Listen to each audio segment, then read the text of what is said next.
ভয়াবহ বিপদে বাংলাদেশ। মহাপ্রলয় হয়ে ধেয়ে আসছে নতুন দুর্যোগ।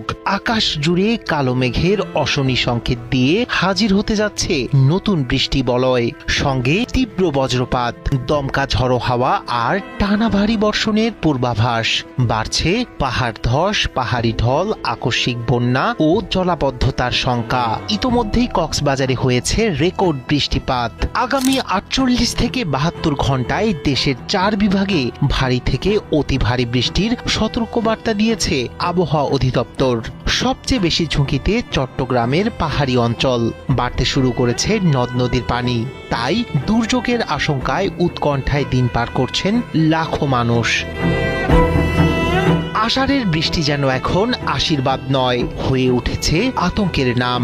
সক্রিয় মৌসুমি বায়ুর প্রভাবে দেশের বিভিন্ন অঞ্চলে টানা ভারী বর্ষণে বাড়ছে দুর্ভোগ। সবচেয়ে বেশি ঝুঁকিতে রয়েছে চট্টগ্রাম বিভাগের পাহাড়ি জনপদ। আগামী 48 ঘন্টায় দেশের 4 বিভাগে ভারী থেকে অতি ভারী বৃষ্টির পূর্বাভাস দিয়েছে আবহাওয়া অধিদপ্তর। একই সঙ্গে আগামী 72 ঘন্টায় কক্সবাজার, বান্দরবান, চট্টগ্রাম, রাঙ্গামাটি ও খাগড়াছড়িতে পাহাড় ধস, পাহাড়ি ঢল এবং আকস্মিক বন্যার উচ্চ ঝুঁকির সতর্কবার্তা দেয়া হয়েছে।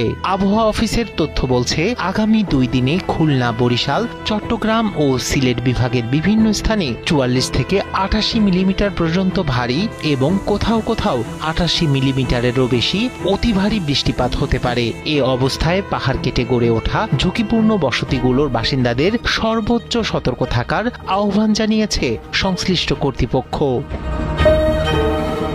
দুর্যোগপূর্ণ আবহাওয়ার কারণে দেশের 18 জেলার উপর দিয়ে দমকা বা ঝোড়ো হাওয়া সহ বৃষ্টি ও বজ্রবৃষ্টির পূর্বাভাস দিয়েছে আবহাওয়া অধিদপ্তর। এ কারণে সংশ্লিষ্ট এলাকার নদী বন্দরগুলোকে 1 নম্বর সতর্ক সংকেত দেখাতে বলা হয়। একই সঙ্গে চট্টগ্রাম সমুদ্র বন্দরে বহাল রয়েছে 3 নম্বর স্থানীয় সতর্ক সংকেত। বঙ্গোপসাগরে সৃষ্ট লঘুচাপের প্রভাবে সাগর ও নদী উত্তাল থাকায় নোয়াখালীর বিচ্ছিন্ন দ্বীপ উপজেলা হাতিয়ার সঙ্গে বন্ধ রয়েছে সারা দেশের নৌ যোগাযোগ। অন্যদিকে টানা বর্ষণে কক্সবাজারের কুতুবদিয়ায় একটি সেতু ধসে পড়েছে, ফলে চরমে পৌঁছেছে স্থানীয় মানুষের ভোগান্তি। এদিকে বন্যা পূর্বাভাস ও সতর্কীকরণ কেন্দ্র জানিয়েছে, দেশের সব প্রধান নদ নদীর পানি এখনো বিপদসীমার নিচে থাকলেও আগামী কয়েকদিনে পদ্মা, ব্রহ্মপুত্র ও যমুনা নদীর পানি বৃদ্ধি পেতে পারে। পাশাপাশি সুরমা, কুশিয়ারা, মুহুরী, গোমতী, ফেনী, হালদা, সাঙ্গু, মাতামুহুরী, মনু, ধলাই, খোয়াই, জাদুকাটা, সোমেশ্বরী ও ভোগাই